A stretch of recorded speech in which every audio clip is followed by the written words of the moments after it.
A Trip into the Darkness. Chapter 31. The walls were closing in around her. It was too small and she couldn't breathe.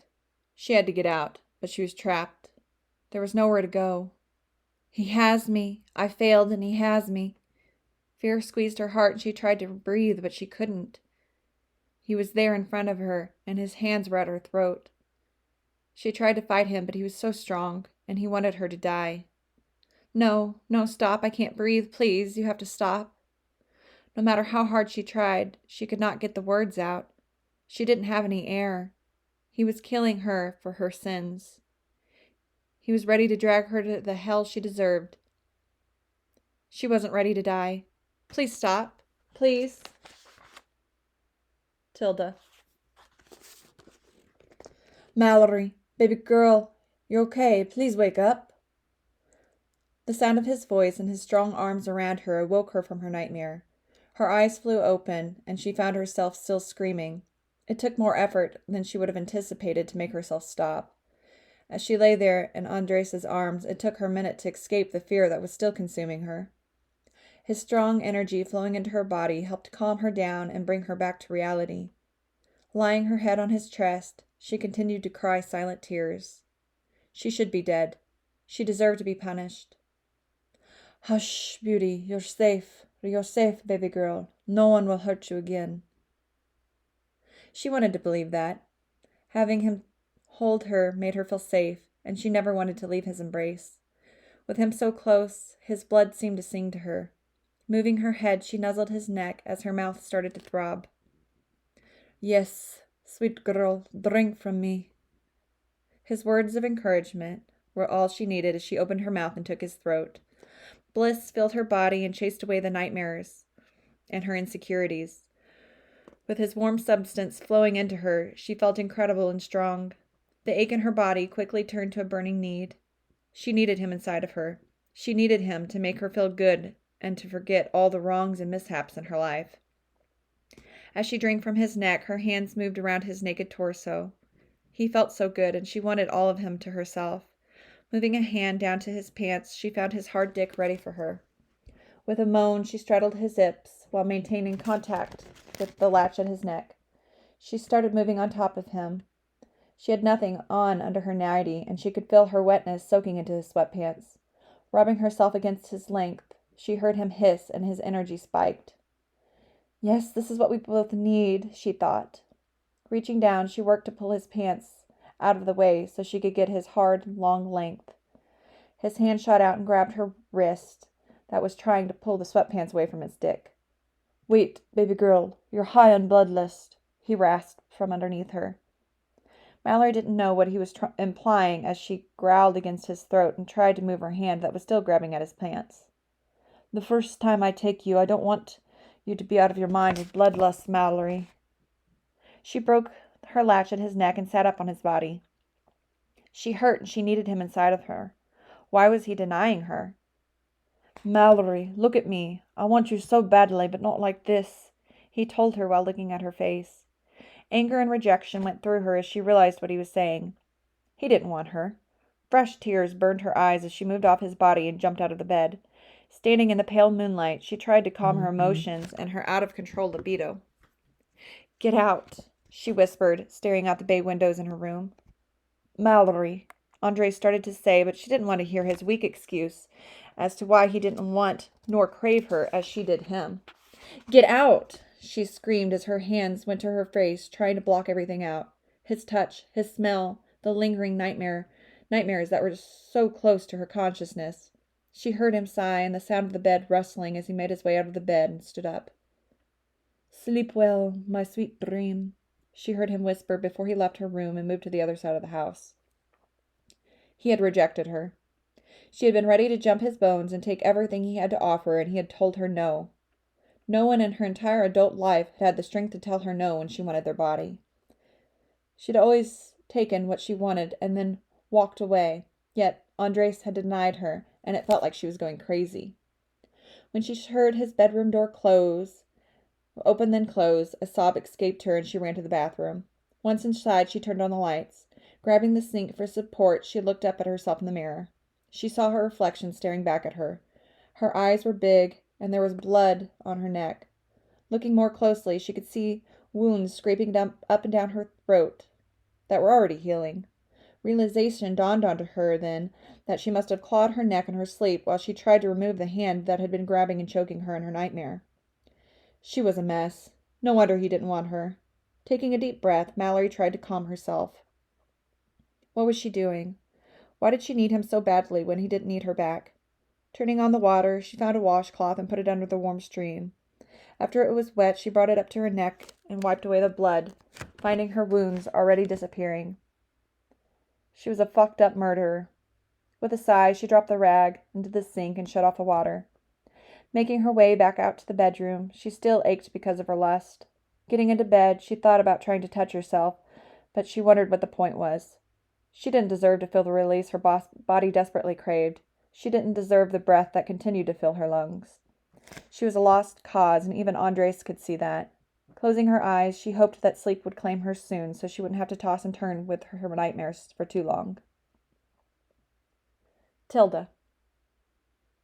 The morning light was shining through her windows when she felt him approach her room. She hadn't slept much after he left her last night, and she had been laying awake in her bed, watching the sun creep up over the ocean for over an hour. When he knocked on her door frame and whispered her name, she didn't turn to look at him. She felt rejected and lost. "Will you come down for breakfast, please?" he asked. "Okay," she whispered lightly, but she was sure he heard her. He stood there for a minute longer before he said, "I will see you downstairs." Then he turned and left. She could feel him moving further away from her, and it felt like her body was crying out for him to come back as coldness seeped into her muscles and bones. Pushing the covers off her body, she got up. Her white bedding was now stained with her blood thanks to the past 2 nights of her clawing herself. "I am an insane person," she thought. She grabbed her black silk robe and pulled it over her nightie. She'd briefly thought about trying to change into real clothes, but she didn't have the energy. Grabbing a scrunchie, she pulled her hair up into a messy bun so it wouldn't keep touching her, then made her way downstairs. Entering the kitchen, she found Sophia at the sink, humming while she washed dishes. Andres was seated in his normal spot at the island, typing on his phone. Stepping up to her chair, he glanced up at her. Concern was prevalent on his handsome face, and he looked like he wanted to say something, but he didn't. Taking her seat beside him, she stared out the kitchen's window.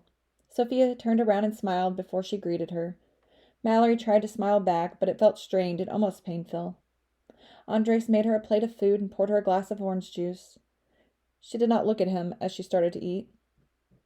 "I'll be in and out of the house today. I've a few shipments that are ready to be moved, so I'll have to be in my office most of the day making calls and figuring out numbers," Andres informed her. He didn't sound excited about having to work. Mallory looked up at him and found he was already staring at her. It was going to be a very long day if she had to sit in this house with him, feeling his energy. "Okay, I'll probably go for a walk or something," she said. The amulet at her neck seemed to grow colder while it whispered that they needed to leave.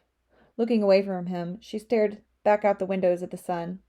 She wouldn't be able to enjoy the sunlight for too much longer. A few days without his blood would leave her body rejecting the sun's rays on her skin. Perhaps she would spend one more day outside before she left and was forced to hide in the darkness. When Andres finished eating, he stood up and stepped towards the door, but stopped beside her. Reaching out his hand, he touched her face and tilted her head up to him. Mallory gasped at his touch, as his touch sent a wave of pleasure through her body. Meeting his amber eyes, she waited to see what he would do next. His thumb lightly brushed back and forth on her cheek as he stared at her. He looked like he had so many things he wanted to say. Multiple emotions passed over his features, and he parted his lips as if to speak. But he didn't. After a minute of touching her and gazing at her, he dropped his hand and walked out of the kitchen. Coldness replaced his warmth. She felt him move to his office, and she heard the door being pushed open. She waited to hear it close, but it never did. Standing up, Mallory left the kitchen and went back up to her room to change. Digging through the bags on the floor, she pulled out a pink and white bikini. Stripping out of her night clothes, she pulled the bikini on. Walking into the bathroom, she stopped in front of the mirrors. She already looked so different from the morning she had arrived here. Her face was no longer sunken, and her body had filled out. She could no longer see her ribs, and her hips were fuller. She looked good, Maybe not overly healthy, because she was still very thin, but she didn't look starved. Rubbing her bottom lip with her fingers, she wondered how that had happened so fast. She'd only been on this island for a few days and already looked so much better.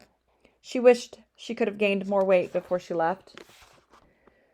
When she was on the run again, she would try and remember to make herself eat. Exiting the bathroom, she grabbed the strappy brown sandals and pulled them on her feet. They were so pretty. It was kind of pointless to wear them, considering she was going to be walking in the sand, but she wanted to get to wear them at least one time, because she wouldn't be bringing them with her. No, almost everything he had bought her would have to stay. Maybe after she was gone and he realized that she wasn't coming back, he could give it all to Morgan. She still had the girl's borrowed clothes. She needed to ask Andres where the girl was so she could return them herself, but she wasn't ready to face him just yet. Leaving her room, she went to the library to grab her new journal he had given her. She had thought about throwing it away after she figured out he had read her old journal, but thought better of it. She did need another one, considering her old one was full of horror and gore. After she found a pen in the library, she picked up a throw blanket from the back of the couch to bring with her, then made her way down the spiral stairs. Going into the kitchen, she opened the refrigerator and looked inside. Finding what she was looking for, she reached in and pulled out the bottle of wine. It hadn't been opened yet, so she started looking in drawers for a corkscrew. Pulling out a golden corkscrew from the organized drawer, she exited the kitchen with her bottle and journal and made her way outside. It was another sunny and beautiful day. The warm rays on her skin felt peaceful. Arriving at the ocean, she walked beside it for a while until the house was finally out of view and there was nothing around her but the huge open sky, the ocean, the sand, and the trees at her back. Spreading her blanket out on the sand, she kicked off her shoes and dropped her stuff in the middle. She would take a swim before she sat down. Walking out into the water, she let the waves take her body. She was going to miss being this close to the clear sea. It felt so clean and alive. It had its own energy that was playful yet dangerous. It reminded her of Andres. Perhaps someday, when she got her life figured out, she would come back to the ocean and swim in it again, and it would remind her of him. With a smile, she exited the water and went back to her blanket. Sitting down, she opened her bottle of wine. It was already warm from being outside too long, but she didn't care. Taking a deep drink, she pictured the goddess Freya in her mind. Thank you for being with me, Freya, and helping me escape.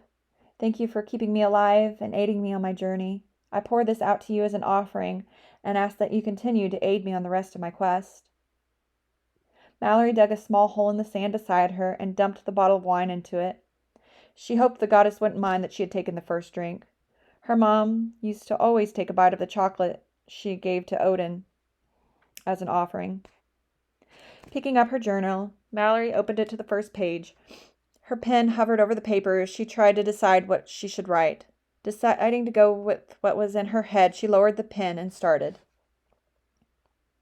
She asked him to sketch her a dream, to serve as her escape from reality.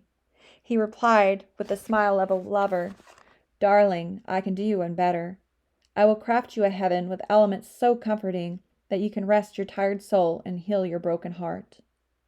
Will it be bright, with enough light to chase away the darkness and to keep my savage demons at bay? She questioned him, with hope in her heart.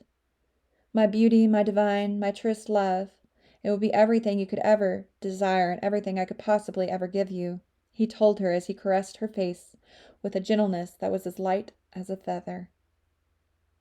Mallory pursed her lips and then wrote, It's just you and me, my darling, and a world full of feathers.